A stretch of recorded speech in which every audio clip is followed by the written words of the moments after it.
Hi, everyone. Welcome. My name is Heather Haven. Welcome to Like a Boss, helping you rise to the top. So today I'm going to be talking to someone about consciousness. It's going to be kind of an interesting conversation. He has got a book. Let's see. I'm curious, Mark, is it #1 bestseller yet? Yet? On Amazon. On Amazon. Okay, cool. That's awesome. So the name of the book is An End to Upside Down Thinking. And the things we're going to be talking about today are the 3 things to make you rethink your life by understanding consciousness. So I want to introduce you to Mark Gober. Nice to meet you. Thanks so much for having me. Yeah, this is going to be kind of fun. So I got your book. I got to be honest, I haven't read the whole thing because it's kind of thick. And that's good. It's actually very, very interesting. You have a lot of experience, looks like, in university. Is that right? In the university setting? Well, actually, I work in the business world, and this has been a side research project that turned into a real passion and eventually turned into a book.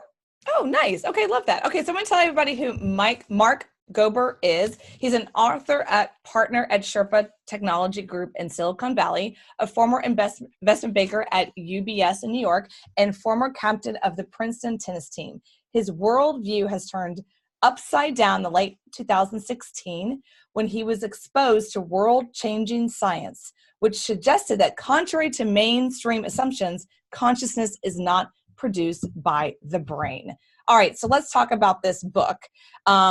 Is this a research book or is this more case study? Tell us more about the book and how did it come about? It's a combination of summarizing other people's research and case studies, which all point to this idea about consciousness, that the consciousness or awareness that we all have isn't actually coming from the body. And this came about through initially listening to podcasts in late 2016, where I first heard of this stuff. And then I became really interested because it caused me to shift my worldview. I researched for a full year with no plans of writing a book, and then decided to summarize my research into this book, which describes different areas that point to the same thesis, that consciousness isn't in our body. So if consciousness is not in our body, where do you say it is? The way I think about it is that it is the basic aspect of all of reality. So it exists beyond space and time. We have the experience of being here, but to use an analogy from Dr. Bernardo Kastrup that I use in my book, imagine that all of reality is like a stream of water, where water represents consciousness. Each of us is like a whirlpool within that stream. So we have these like boundaries where it seems like we're separate, but we're connected as part of this much bigger stream. And that's how I think about consciousness. Okay, good. So would you say we're all one? Now I would have rejected that idea before I started the research, but that's what it seems to be at the basic level of reality, even though we don't see that with our eyes. Yeah, absolutely. So let's talk about this. Are you, in the book, do you talk a lot about quantum mechanics? I do. I have a chapter on that. Okay, let's talk about that for a second. So we are going to be talking about today, again, the 3 things that are going to turn your life around or make your life better by understanding consciousness. We're going to go through those 3 things in a minute. But I do want to ask you just point blank, I'm a big believer personally in the consciousness and a higher self and the higher vibration in the universe. Personally, I'm a very big believer. So I find it fascinating that you did research on it, right? Like in the world of science and technology. So I'm curious, what did you find in quantum physics? There are 2 main findings with regard to consciousness that I think are really relevant. One's called entanglement, and I'll just summarize this very simply. It says that if you have 2 particles, so these are like physical things, one's here, one's really far away, so they're not next to each other. When you affect one, the other one is affected at the exact same instant without any time passing. So it's suggesting that there is an interconnectedness that our eyes don't show us. And even Albert Einstein called this spooky action at a distance. Decades ago, he didn't like it because he thought the speed of light was the fastest that anything could travel. And yet here we have 2 things that are far away acting at the same exact instant. So that's a big deal. And some people like Dr. Dean Radin has extended this to consciousness, and he calls it entangled minds. So it's like our minds, in addition to the physical, we have this connectedness. So that's one. Another is, it's called the observer effect. And to simplify this, it suggests that when we observe something, we actually change the way a particle's behaving. And this has been shown over and over again. When the observer in the experiment isn't looking at anything, the particle doesn't behave like a particle. It has like this distributed pattern where it's maybe here, maybe there. When you look at it, it collapses into being in one place. Mm-hmm. So there's a big question. Does it mean that the observer, just by introducing consciousness, is shifting the reality? And this is where consciousness might enter quantum physics. So have you watched the movie What the Bleep? I have. Okay, got it. That movie kind of shows what you're talking about. It has a different kind of thing. The observer talks a lot about that. The different things of focusing on what you focus on is going to actually connect to something that's not even in your vicinity, things like that. What's your take on that movie? I think the general principles make sense. To me, I prefer to have more of the scientific studies. Yeah. And I would say I'm much more open to that movie now based on the science that I've seen than I was before. So let's talk about before. It seems like to me, sounds like what I'm hearing is that you were really closed off to anything spiritual or connection. Why is that? Why were you so closed off? Yeah, I was. And it was because I think I hadn't been exposed to any of the science that we're now speaking of. I thought that consciousness just came from the brain. And when you believe that, then when the brain turns off, when the body dies, then there's no more consciousness. And interesting. So I'm just going to ask a question. So you grew up, where'd you grow up? I grew up in Maryland. Okay, Maryland. And you didn't go to church or religion or third entity and spirit or any of that?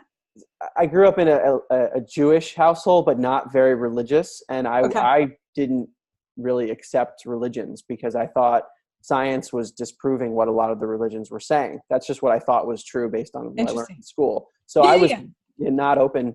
I wasn't very open because I hadn't seen anything to suggest that those things were real. Yeah, that's really interesting, based on your upbringing, right? Because I'm contradicting my own upbringing. I was brought up in a very Protestant, Methodist, hardcore Baptist. Not saying that's right. But I mean, I definitely was already open to the fact that there was a third entity or spirit, Jesus, God, something beyond ourselves and spirit. Like I'd already accepted that before I kind of went down my own quantum physics world. That was, my own experience. I just found that interesting because it sounded like to me your aha in 2016 was like this break in kind of your own reality of like what you thought was true isn't true. Is that accurate? 100%. You got it. Yeah, I can see that. That would be like a breakdown. It was hard. And it was so disorienting because I'm like, wait a second. Everything I thought was maybe just partially true. Yeah. And I had to rethink everything. Wow. That's fascinating. Did you ever go back to your family and share? I'm sure you've shared now, you've booked, but was there kind of a hard conversation you had with them where they are maybe coming back and maybe they're closed off, or someone in your family like that who is still closed off or still is? They've been pretty open to it. I think for them, it was also new for them to see a lot of the scientific studies. And when I talk about scientific studies, the reaction typically is, oh, well, I would just need to look into that. Or, oh, wow, that's really interesting. That might shift how I think about the world. Versus a spiritual, they call it woo-woo. I mean, people sometimes call it woo-woo. I think it's a really bad terminology for it. One of the, I think it was that movie or another movie similar to that. I just find, and I'm going to share with you what this person said on the screen and then ask your response. So I don't remember who the doctor was. It was definitely a doctor of a scientist and around quantum physics. He said, what is God? So he said, well, God is hard to explain because that's like going to a fish and saying, hey, you're in water. The fish would say, what's water? Right? Because the fish is just in its element and doesn't know it's in water. Right? So it's kind of this like, what do you mean? Well, what's water? Did you know you're in water? No, I'm in water. Right? That's kind of like how I think we are consciousness, our God around us, or God or consciousness. It's like, what's consciousness? It's like, we're literally in it right now. I mean, I'm swimming in consciousness and so are you. And everything that we speak and vibrate and create, consciousness is listening, and I am affecting things across the country and world all the time, thinking of things, thinking of people show up, people call me, right? So what was the first experience for you? Like on the court, something happened, you took this new philosophy on that really, really altered things outside of just research. Well, I started to have really weird synchronicities and instances of entanglements where like I would think of someone that I hadn't thought of in a while and then they would call me or things like that were just really weird. And as I was doing the research, I started to speak to psychics and energy workers because the research suggested that they could do things that the world couldn't explain. So I wanted to test it out for myself. And I found amazing consistency when I called people. And these were sessions like over the phone, and they were able to know things that they couldn't have looked up, they couldn't have known about me using conventional means. So it was just confirming the research I did. Oh, wow. Okay. So you used the psychics to confirm research. That's really awesome. Okay. What was that like to go to a psychic, or did you go to angel reading, or what did you do? Yeah, I tried. Basically, anyone that I came across who seemed pretty credible, like I would listen to their interviews on podcasts or YouTube, or like look them up before I would do a session. But the people that I worked with were impressive. So Yeah. it was like, it was hard for me to accept these things. But I think over time I got to the point where I couldn't like unsee or unhear the things that I was being exposed to. So I had to change.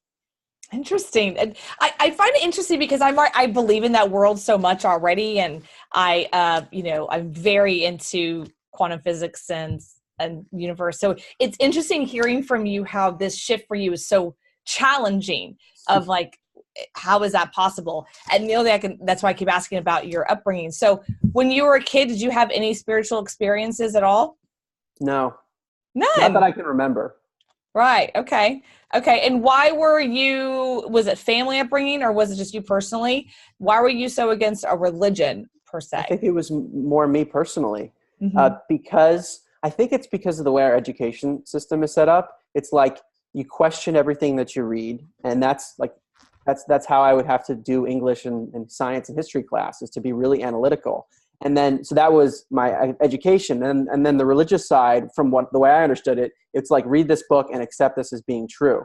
So those two things didn't line up. And I was like, well, who wrote this? And what was the incentive? And I would just question things and didn't have a way to confirm anything. Interesting. Okay, got it. And so you found that, why did you write this book? That was not your intention for the research. Why did you say, I'm going to write a book here? What was that change for you? Well, the shift for me personally was huge as I got into the research, and also for those around me when I started to expose them to the research. And many of these people were very rational, agnostic type people, and this information was shifting them. Okay, hold on, stop for you a second. I want to stop for you a second because I'm rational, I think people listening who are into universe and connection, they're rational too. Yeah. I think it's interesting you said, well, they're rational. Like people who are into understanding angels and connections and believe in higher spirit, they're not rational. Is that how your old view was for people like us? I think that's like a stereotype, which is not fair. So right, I don't think you said it. That's why you said rational. Like that's why I'm asking.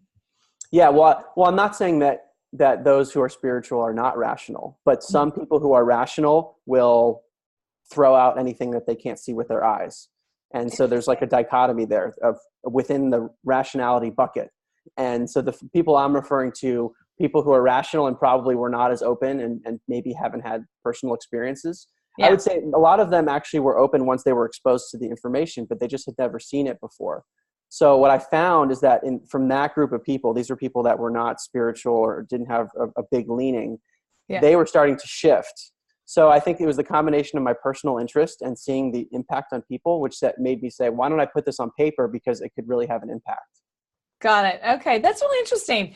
So I'm going to, some of these you just said though, rational people because they didn't see it. I disagree. I think if you're walking on this earth, you have seen spiritual things. Now, accepting them as spiritual or understanding that they were spiritual or higher self or quantum physics is a different story. If you're walking on this planet, you literally are consciousness. I mean, so seeing it, I think what you're saying is that they don't want to quote unquote see it or believe there's something outside of science. Is that? Yeah, I think that's right. So maybe they've had the experience, but they haven't accepted it as that. They've maybe said, oh, well, that was just a chance occurence. Yeah. Which is experiences, but it's not the acceptance. I mean, if they're breathing on this planet and they were born, then they have a spirit. Right? I mean, they have a consciousness, spirit, and they're connected to all of us. I think it's interesting that you talk about that the reason why you were closed off, if I don't mind saying just word for sake conversation, closed off is because your upbringing was that way, or school was that way? Would you say it's more school or your personal upbringing? Probably a combination, but I would say more school. More school. Or did you grow up in a private school or? Yeah, private school. I went to Princeton, and I had a very just traditional education. I think the traditional education system is focused on controlled double-blind studies that are based in the material world. And anything that goes outside of that seems to be rejected. And it's one of the dynamics that I discuss in the book. Oh, absolutely. I mean, there's definitely a bubble there. It's a great word. It's definitely a bubble that people who are like myself, who believe in higher spirit and higher God and consciousness and what I say I create, is definitely up against the traditional school setting. Did you grow up in your like more elementary or junior high school? Did you go to private school then too, like a Catholic school or something? A private school. Private. Was it Catholic or Jewish or? No, it didn't have a religious affiliation. Just private. Okay. Yeah. Usually private has some kind of like, God, like I went to private for a long time, a Baptist school. So there you go. Interesting. So what are you doing with this? What's next, right? What's next for you? Are you just kind of like on this path, or what's next for you? I guess the short answer is I'm not fully sure, and that's the way it's been since the beginning. However, I am working on my own podcast where I've interviewed nearly 50 people, many of whom I discuss in my book. So scientists in this area, people who've had near-death experiences. So that will come out at some point in 2019. So who's that woman? She's on TV a lot. She's got the long nails, and she does. She talks to Afterlife. You've seen her? There are a bunch of them. I'm not sure which one you're referring to. So it's interesting. She's amazing. I've seen her. Her name is escaping me right now, so I do apologize. Blonde hair, what I call a typical Southern girl. I like to be my sister. I love her. But I think you're right. There's a lot of, let's call rational people, as you stated, that disagree with that or don't believe it. I mean, I honestly know. I know people personally that see people that are dead among us. Some people can see them. I think it's a gift. It's a chosen gift. Some people don't. Some people can see other things and hear other things, you know. I think it's a very real thing. I believe that, honestly, and tell me what you think of this, is I believe that we're in a different space in our lifetime. We're in a place where people are now having those conversations and they're open to those conversations versus putting you in a loony bin. You know what I mean? There's a time in our history that if you were talking about that, they put you on a stake and kill you. You know what I mean? Really, no kidding. So I think it's an interesting conversation that you're kind of bridging the gap between, let's call it, university traditional studies and I would call it really the spiritual plane. Would you say that's true? Yes. Yeah. So the academic term people will use is materialism versus post-materialism. So materialism means everything comes from physical matter, including our consciousness, and there's no purpose to life. It's kind of a random universe. Once our body dies, our consciousness goes away. The alternative, which is why the book is called An End to Upside Down Thinking, says, no, consciousness doesn't come from physical matter. It doesn't come from the brain. Rather, consciousness is fundamental. It's more primary than anything physical. So the physical world is underlied basically by consciousness. It's a flip in the traditional thinking. So we talked about, that's really fascinating. The three things that we go back to what we were talking about, the three things that people can understand about consciousness. What are those? Let's go there. One is psychic abilities, and I have a number of chapters that talk about these abilities. One that I can give pretty quickly is called telepathy. And the reason I like to start with this one is it's something that many people have experienced, including myself, where I think of someone, then I get a text from them. And sometimes you can say, oh, well, that's just a chance occurrence. There have been many studies over many decades which have tested a phenomenon like this. And it goes as follows. You have one person in a room, we'll call him Bob. He's put into a relaxed state. You have another person named Jane in another room. Jane is shown a picture or an image by the experimenter. And the experimenter says to Jane, I want you to try to mentally send this to Bob in the other room. Bob doesn't know what you're looking at. Use your mind to do it. And Jane, who's a normal person, she doesn't claim to have abilities. She says, okay, fine, I'll do it. And at the end, Bob comes out of his trance where he's just relaxing in the room, and he's shown 4 pictures. Now, if it were just chance, one of the 4, by the way, is the one that Jane was looking at. If Bob were just guessing based on chance with no telepathic communication, we would guess he would be correct 1 out of 4 times, 25%. It should be totally random. But the studies suggest, again, this is over many decades, that it's closer to 32%. And when we use statistics, the odds that that's just a chance occurrence is more than 1,000,000,000 to 1. So it's highly significant and it's subtle. And it matches up with our everyday experience, I think.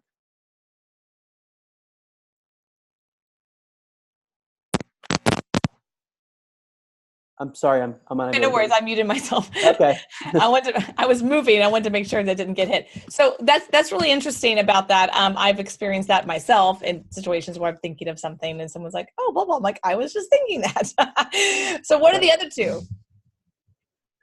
So the other two, one is surviving bodily death, the notion that when our body dies, consciousness doesn't die. And this is something that just conceptually would be predicted if consciousness is the fundamental aspect of reality because it's not tied to the body.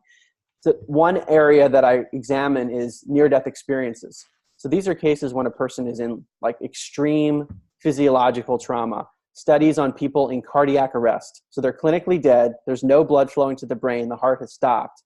And yet they're having experiences, sometimes hovering over their body. And in the most compelling cases, they are seeing things in the room from a vantage point above their body that is confirmed as being accurate by those in the room. So that is not a hallucination, and it's happening when the brain is either highly impaired or totally off.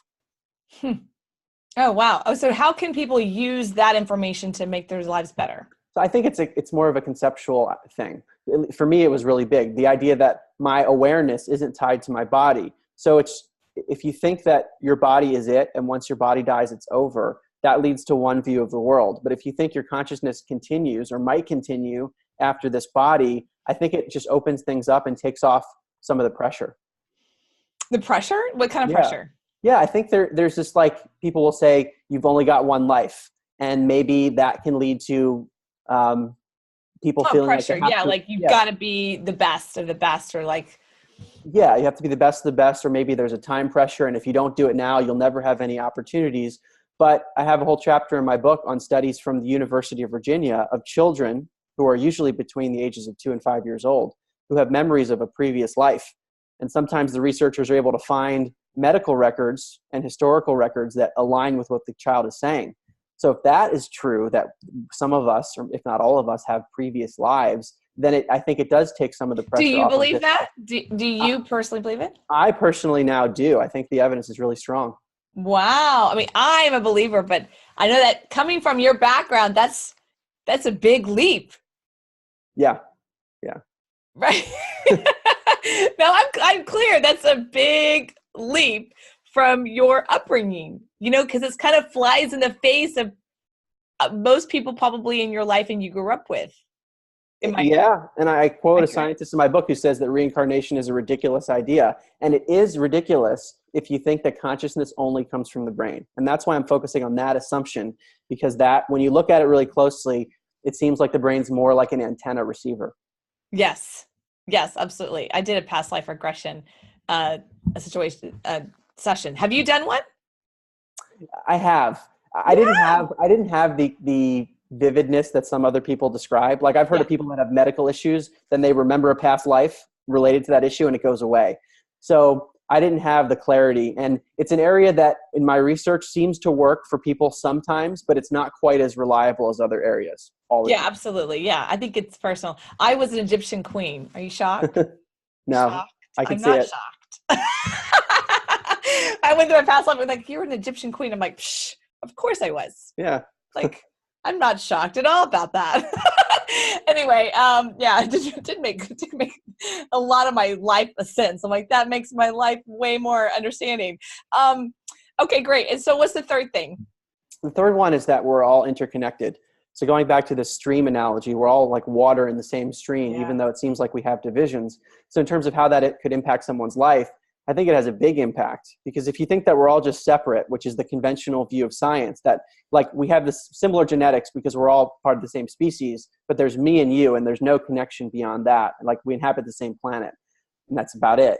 Here, I think there's something at the deeper level of reality which suggests that we're connected.